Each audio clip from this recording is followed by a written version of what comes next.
用介绍在地自助航空要来看到台东旅游，唔来当坐热气球，阁会当体验飞行线。有6个台北人，就算因目睭看无，共款互教练教来落野高台挑战飞行线。虽望看无，我都欣赏到景致，共款感觉真刺激，大声喊讲真过瘾。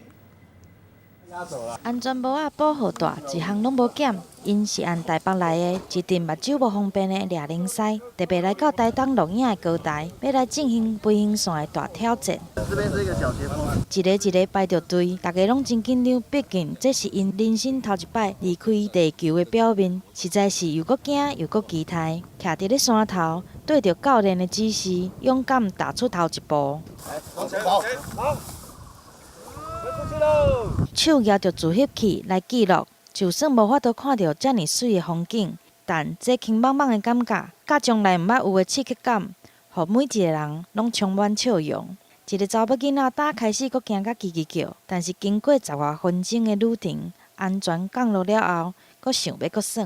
上去以后就真的很像坐飞机，只是差一个是户外的这样子。没有我想象中的那么恐怖，很好玩。出发的时候，我看你都在尖叫，哎，对啊，很害怕。就上去的感觉怎么样？很舒服。飞行运动协会表示，耍飞行线上重要的就是安全的配备，只要注意安全，听教练的指示，就毋惊出代志。也邀请各界人士共同来享受飞一个天顶的体验。记者综合报道。